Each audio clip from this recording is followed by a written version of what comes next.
គម្រប់ខួប1ឆ្នាំដែល Benjamin Sesko សម្រាប់ចាត់ចុះកងត្រានឹងផ្ទៃមកកាន់ក្លឹប Manchester United អញ្ចឹងកីឡាខ្មៅរបស់យើងបានស្នាក់នៅក្លឹប Manchester United បានរយៈពេល1ឆ្នាំហើយកាលទីផ្សារដោះដូរមិនមែនកាលទេអាទីផ្សារដោះដូរកីឡាករនេះរដូវកាលនេះ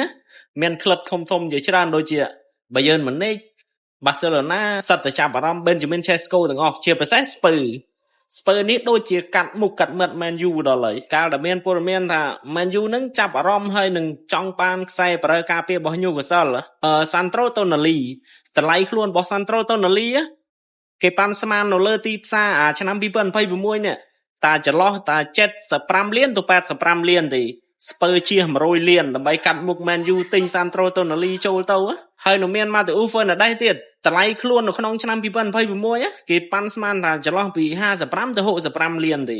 ស្ពើជា85លានកាត់មុខ Man U យកទៅបាត់ហើយឥឡូវមកមានព័ត៌មានថាចង់បាន Benjamin Sesko ទៀតអីណាតែ Man U គេបានប្រកាសច្បាស់ហើយថា Benjamin Sesko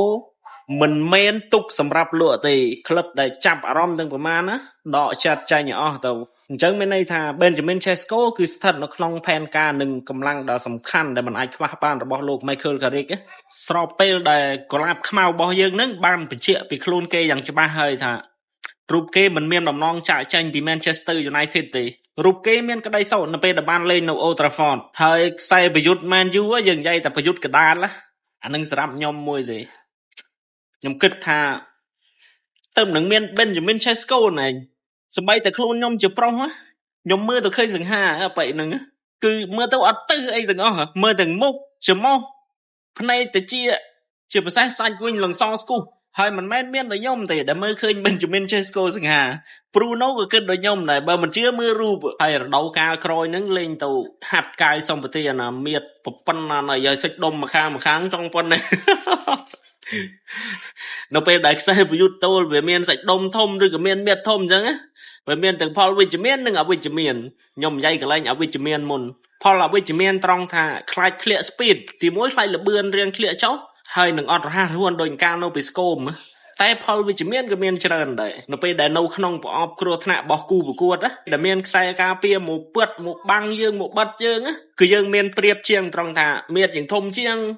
ប្រមាក់នឹងបិទយើងវិញដោយពួក Haaland តែអត់មានធំដូច Lukaku ទេ Benjamin Sesko ប៉ុណ្ណឹងមិនមែនហៅថាមៀតធំទេជាងអាចហៅបានថាមៀតដៀងឬក៏មៀតមឹមមើលទៅមឹមម្ដងរដូវកាលមុន30ប្រកួតរកបាន11គ្រាប់រដូវកាលក្រោយដែលជិតបើណាសុំគុណនឹង2អីមួយ Sesko សុទ្ធខ្លួនឯងណា20ទៅ25គ្រាប់អាស៊ីសឲ្យមិត្តរួមក្រុមណា10គ្រាប់អីទៅចូលរួមចំណែករកគ្រាប់បាល់របស់ក្រុមយើងឲ្យបាន30ទៅ35គ្រាប់អីដឹងតែអេមអី